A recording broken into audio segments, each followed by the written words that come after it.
EVM machine. EVM machine so है, EVM machine का विरोध जरूरी है। पूरे देश भर के अंदर, दिल्ली के अंदर लगातार 1 महीने से ईवीएम मशीन के बारे में चर्चा हो रही है, आंदोलन हो रहे हैं, लेकिन ये जो शासक जातियां हैं, यहूदी ब्राह्मण है, वो ईवीएम मशीन से ही वोट कराने में तुला हुआ है। जब तक हम ईवीएम मशीन को तोड़ेंगे नहीं, फोड़ेंगे नहीं। समता, समानता, बंधुत्व, भाईचारा के प्रतीक तथागत गौतम बुद्ध, सामाजिक क्रांति के अग्रदूत ज्योतिराव फूले, शिक्षा की प्रेरणा सावित्रीबाई फूले 26 साल की उम्र के अंदर हमारे समाज को हक अधिकार देने के लिए बलिदान देने वाले बिरसा मुंडा,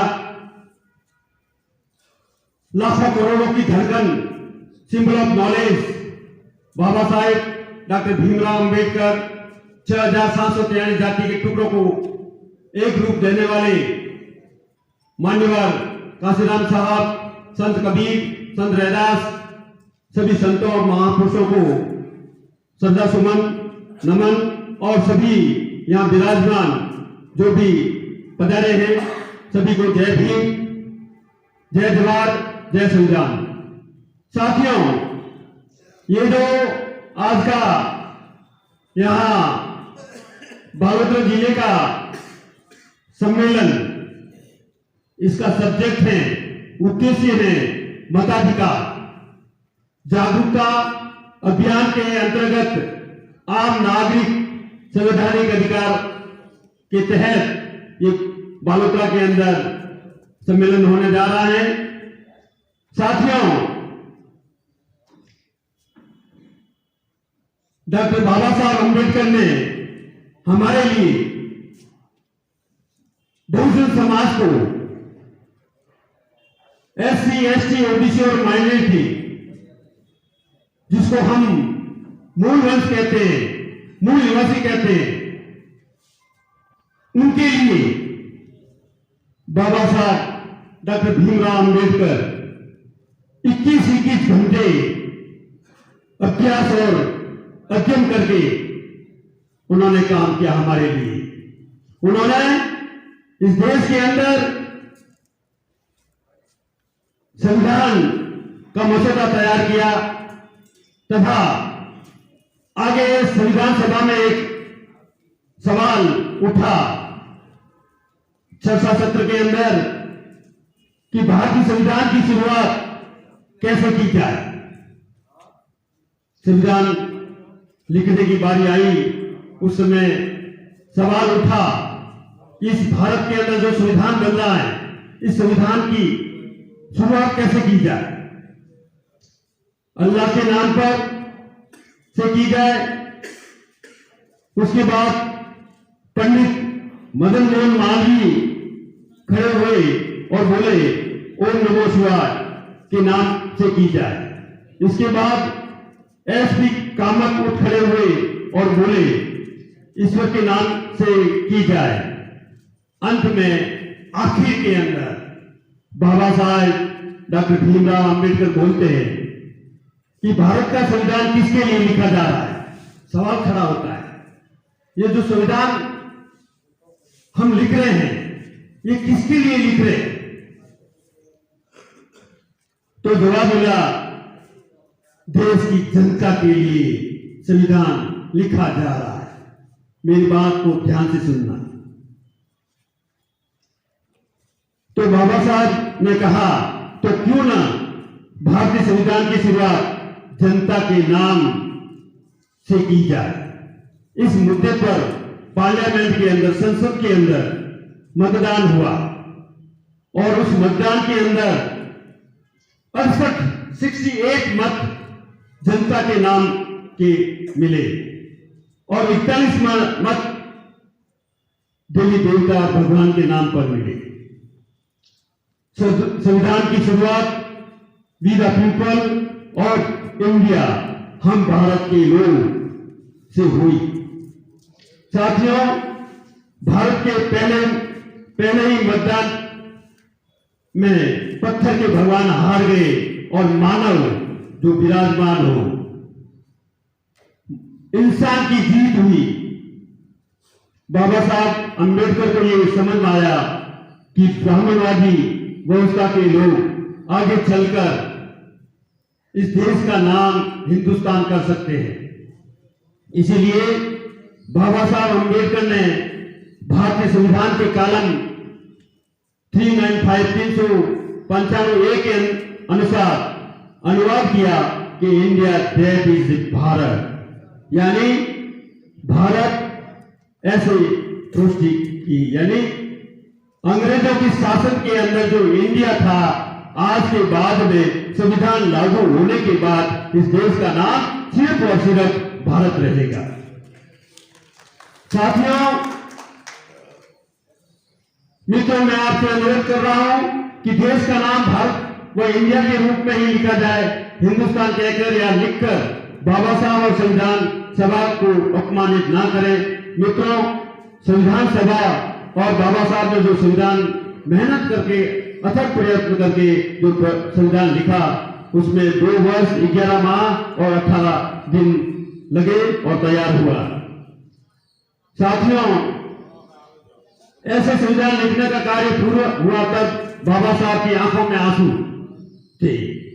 पास खड़े एक पत्रकार ने उनसे पूछा, क्या आप संविधान लिखकर खुश नहीं हैं? बाबा साहब ने जवाब दिया कि मैंने बहुजनों के कल्याण का दस्तावेज बनाया है, बहुजन SC, ST, OBC और माइनॉरिटी, लेकिन इसे लागू करने के लिए जिन लोगों के हाथों में ये संविधान सौंप रहा हूं, वो मेरे बहुजन नहीं है। मुझे इन पर विश्वास नहीं है कि संविधान को ये लोग पूरी तरह से अमल में लाएंगे या नहीं। आज हम देख रहे हैं, आज की तारीख के अंदर बाबा साहब ने उस जमाने में जो कहा था, जो कथन कहा था, वो आज सही साबित हो रहा है। आज 50 के अंदर, 26 जनवरी 1950 के अंदर संविधान लागू हुआ और आज 73 साल हो गए। इस 73 साल के अंदर अगर भारत के अंदर पूर्ण रूप से संविधान लागू होता तो आज हमें इस तरह से सम्मेलन करने की जरूरत नहीं होती। साथियों, कहने को तो बहुत कुछ है।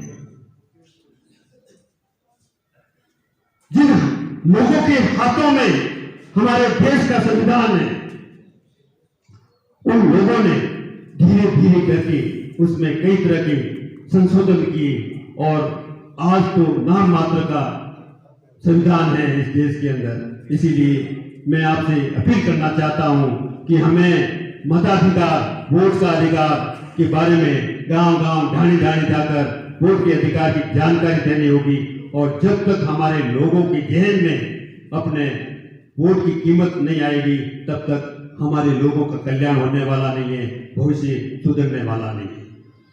वोट की कीमत उन लोगों को मालूम है जो एक वोट से हारते हैं।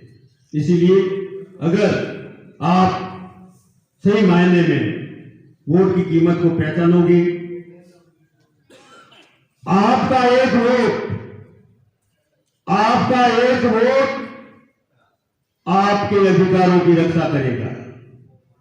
अगर आप गलत जगह पर वोट दे देते हो तो आपके अधिकार खत्म होते जा रहे हैं। 73 साल हुए हम वोट देते और दिनों दिन हमारे हक अधिकार खत्म होते जा रहे हैं। मैं जो यहाँ पर क्रीम, हमारे समाज का जो क्रीम बैठा है, मैं अपील करना चाहता हूं, निवेदन करना चाहता हूं, प्रार्थना करना चाहता हूं कि यहाँ जो भी चर्चा हो रही है, वहां गांव-गांव, ढाणी-ढाणी अपने जो भी रिश्तेदार हैं, उन सभी रिश्तेदारों को अपनी ये बात वहां तक पहुंचाए। अभी बात आई थी कि कहे दास सगराम हाथ में हीरा आया, मिनट जमन रो मोल ढाल गोफन में वाया। वाय दिया बेसुर जब लारे रह गियो एक पारख पड़ियो जग रोयो गोड़ा माथा टेक। गोड़ा माथा टेक एड़ा में घना गमाया कहे दास जगराम हाथ में हीरा है।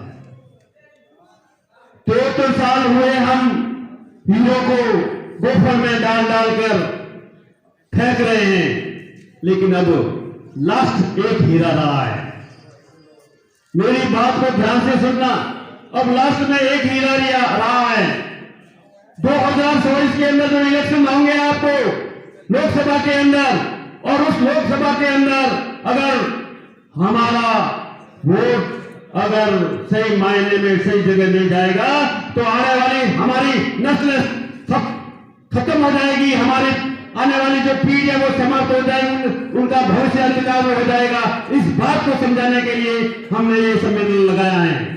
इसीलिए मेरा आपसे गुजारिश है, अनुरोध है कि ये लास्ट जो हीरा है, इस हीरो को सही इस्तेमाल करना है, वोट के अधिकार को सही इस्तेमाल करना है, तभी जाकर हम हमारे हक अधिकारों को बचा सकते हैं। अब बात आती है वोट तो हम दे देते हैं, लेकिन वोट देने के बाद में भी हमारा प्रतिनिधि ज्यादा चाहने वाला व्यक्ति वो हार क्यों जाता है? इसका एक ही कारण है, ईवीएम मशीन। ईवीएम मशीन शोर है। ईवीएम मशीन का विरोध जरूरी है।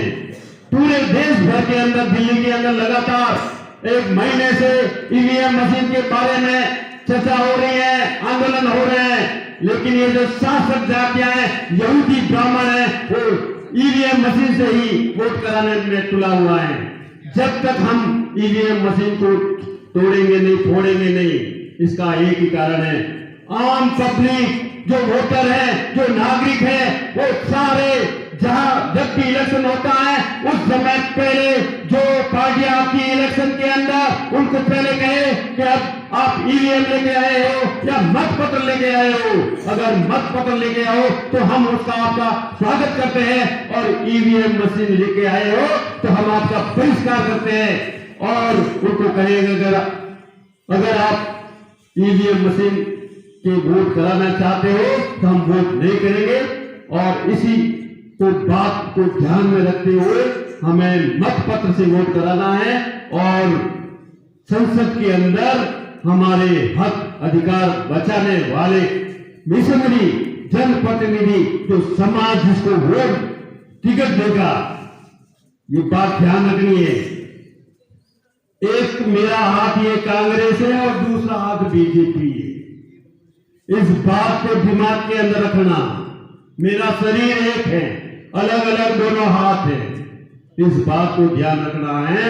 जब तक हम इन दोनों ब्राह्मणवादी यहूदी ब्राह्मणों की पार्टियों को नकारेंगे नहीं और मिशनरी साथी को मैदान में उतारेंगे नहीं, उसको जिताकर संसद में नहीं भेजेंगे, तब तक हमारा सत्यानाश होता रहेगा। इसी आशा विश्वास के साथ में आपने मेरी बात को ध्यान से सुना। जय भीम, जय भारत, जय संविधान। धन्यवाद।